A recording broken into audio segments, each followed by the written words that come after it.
మునుగోడు నియోజకవర్గంలో BRS party Bhuvanagiri parliament నియోజకవర్గ స్థాయి సమావేశం నిర్వహించారు। ఈ సమావేశానికి ముఖ్య అతిథులుగా మాజీ మంత్రి జగదీశ్వర్ రెడ్డి, భువనగిరి పార్లమెంట్ అభ్యర్థి క్యామ మల్లేష్, మునుగోడు మాజీ ఎమ్మెల్యే కూసుకుంట్ల ప్రభాకర్ రెడ్డి హాజరయ్యారు। కాంగ్రెస్ పార్టీ 100 రోజుల ఇచ్చిన హామీలను నెరవేర్చకపోవడంతో తెలంగాణ ప్రజలందరూ బీఆర్ఎస్ పార్టీ వైపు ఉన్నారని మల్లేష్ అన్నారు। రానున్న ఎన్నికల్లో తెలంగాణ వ్యాప్తంగా బీఆర్ఎస్ పార్టీ అభ్యర్థులను గెలిపించాలని కోరారు।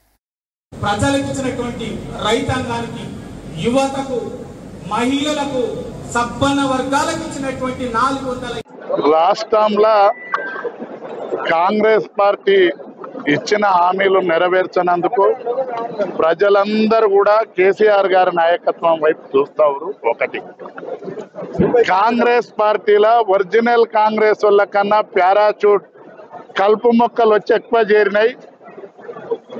టైం రాగానే కాంగ్రెస్ ఒరిజినల్ కార్యకర్తలే ఈ కలుపు మొక్కలను పీకే ప్లాన్ చేస్తారు।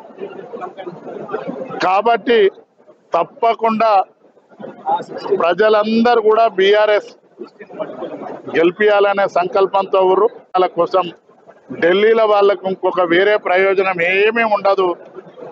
ఈ రాష్ట్ర ప్రయోజనాల కోసమే, ఈ రాష్ట్ర ప్రజల శ్రేయస్కరమే పోట్లాడతారు। కాబట్టి మీరు అందరూ కూడా ఆశీర్వదించి నన్ను గెలిపియాలని కోరుతాం।